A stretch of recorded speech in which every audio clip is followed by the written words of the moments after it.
kitchen table, featuring myself, Ari, and my mother, Lisa. Hello. Nice to see you again, Howard. Yes, it's been a while. And yeah, a lot of events obviously in between. And, already the discussion was quite heated, so I thought, let's record this because, over the Christmas and New Year, there wasn't so much news, things were a bit dull. But now we're at the beginning of January, and my God, back with a force that is unimaginable. Two main things. We kind of rehearsed already, given that we've already been discussing what's been going on. So there will be some obviously repetition of what we've already said to each other beforehand. But that's good because we've rehearsed what we're going to say. We're prepared. Let's talk about the first issue, which is of course what's been happening in America. America is always a source of fascination to the British media for some reason, and I suppose the international media as well. What do you think about what's gone on there recently? Well, I think probably everything sort of happened yesterday. It looks like the Democrats took the Senate, which means that now there is no obstacle to but Joe Biden and Kamala Harris and all the sort of professed progressives getting their way. They have everything now. There's nothing to stop them. No more nasty Mitch McConnell. No more nasty Republicans. So it's the perfect time for Trump supporters to invade the Capitol building and put a stop to all of that.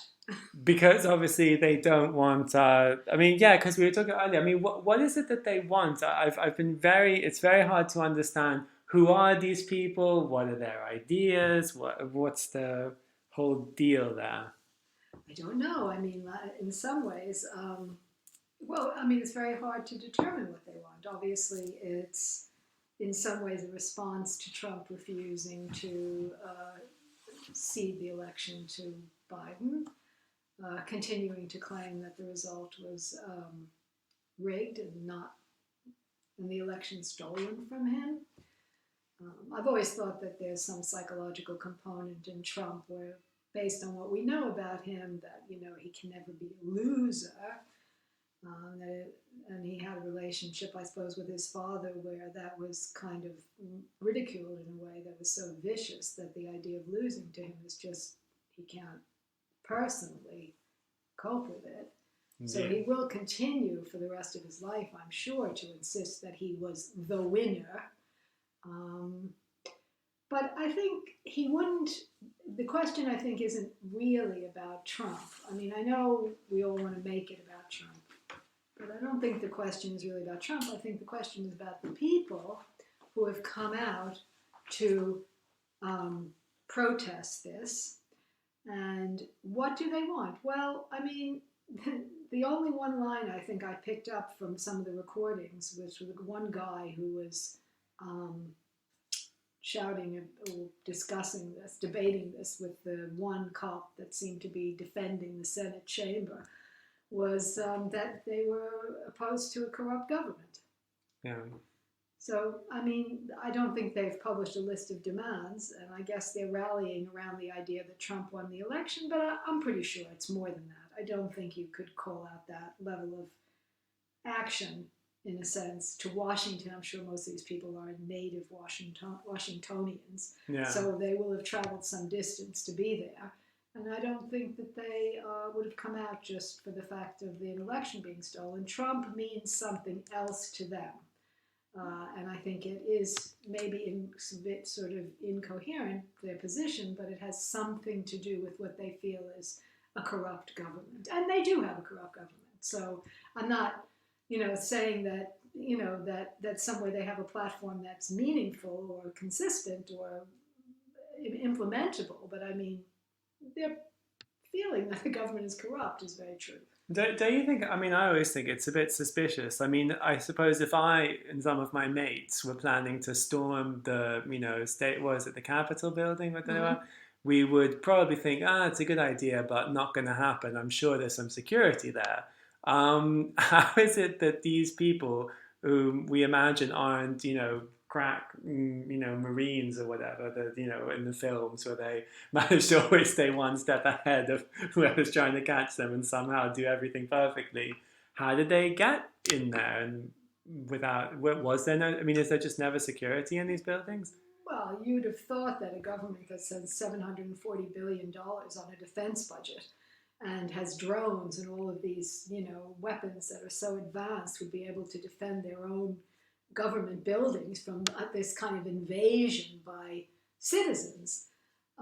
So clearly there was a lot of people are now pointing to the Black Lives Matters protests and the ways in which the police, implemented like extreme measures to beat back protesters, even in some cases hitting them with cars. Now you could say, well, who are these Capitol Police? I don't think anybody really.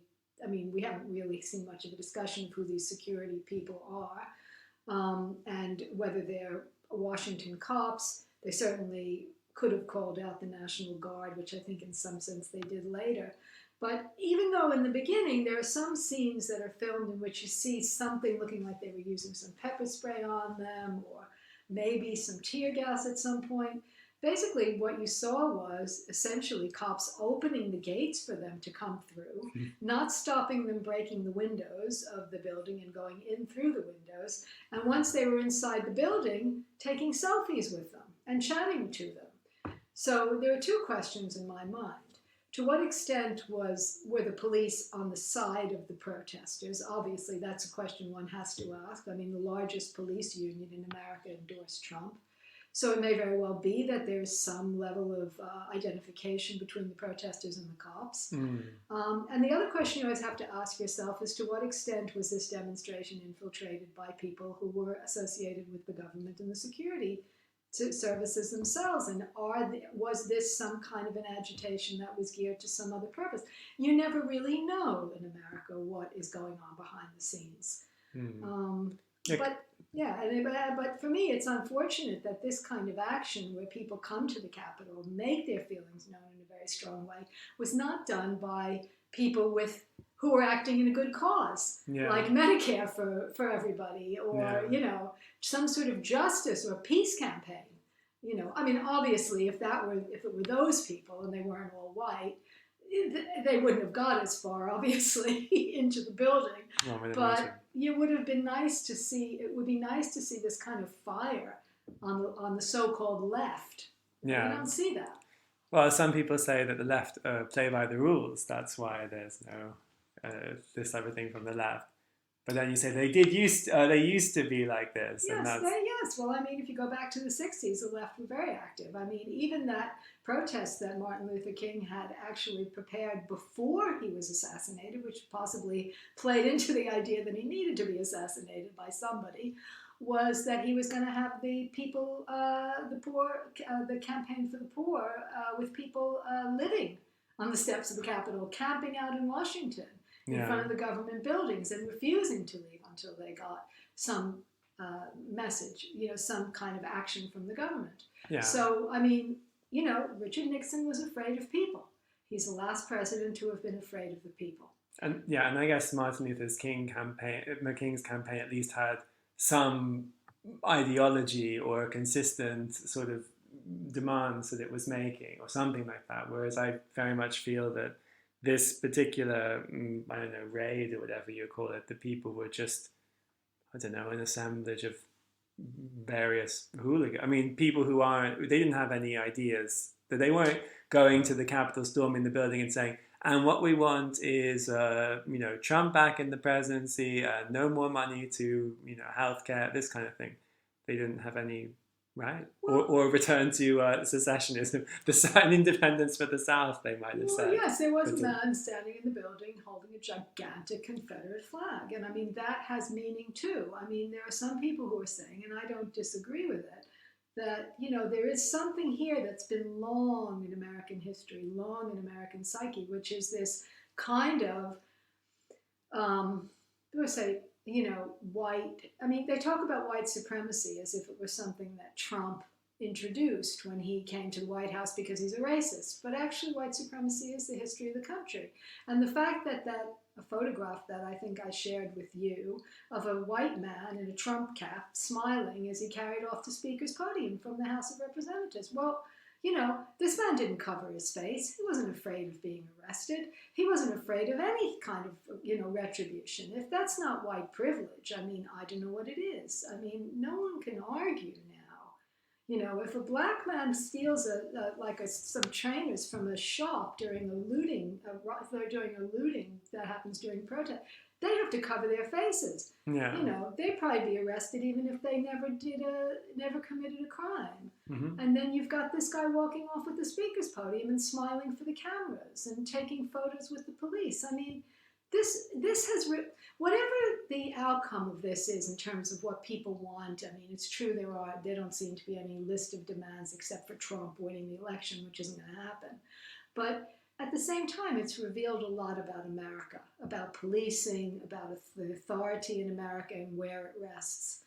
And I think that's the lesson we ought to take away from this. But rather than that, what we're going to find is Trump is now going to come back as the big threat. He never left. But this is going to give fuel to the fire. This is now what the Democrats are going to be able to talk about as opposed to any kind of legislation that will help people. It will be about the domestic terrorists. Look what happened on January 6th. Maybe they'll have another action plan for the inauguration on the 20th. And this will become the new fear. It's stalking America so that no legislation can possibly be passed. Nobody can criticize Biden or the Democrats because the Trump people are still out there and they're opposing them. So we best protect them and defend them. And so all this rubbish about voting for Biden and vote for the Democrats and push them to the left, there's been one effort to push the Democrats to the left by one YouTuber, Jimmy Dore, who asked the squad, the progressives in Congress, to hold back their vote for Nancy Pelosi as Speaker and demand a floor vote on Medicare for all. And he was attacked for it. So, there is no pushing to the left. Nothing. Yeah. So, and this is going to make it even harder now. Yeah, you could say Biden's been given a gift now in some ways, if you think that Biden's the kind of person who doesn't actually want to introduce any legislation that would benefit the masses of people. Now, as you just said, he can focus. Like you said in the previous thing, whatever issues are discussed in the United States or even in the world as well, let's say the Anglo-Saxon world, as they call it in France, basically Britain and America, and I suppose the other English-speaking countries, now they can discuss this fear now of Trump, resurgence of Trump, his Proud Boys, his gang, and then that's all that can carry them through until the next thing comes along. And they never have to discuss the legislation that they should have introduced when they had the chance. Do you think there's any argument to say that maybe the people were involved, not about the police forces, but the government itself was perhaps involved in in this particular incident? I would say the government of the United States has been involved in propping up this kind of white supremacy since the beginning, since the founding of the nation. And I think we just have to start realizing that if you're going to have any revolution in America, it's not going to come from the left. It's going to come from the right, because the security forces, the police, they're not going to identify with black people fighting for their rights or people fighting for justice or peace or anything like that. They're much more likely, it seems, and this is evidence, to associate themselves and sympathize with people who are white supremacists on the right.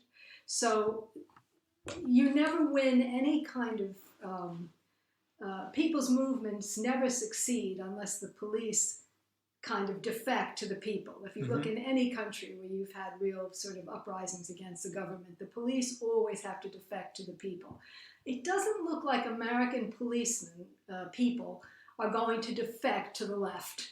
Never. I think if they defect to anything, it's going to be what we saw yesterday. That's the thing about this that is disturbing. Yeah. And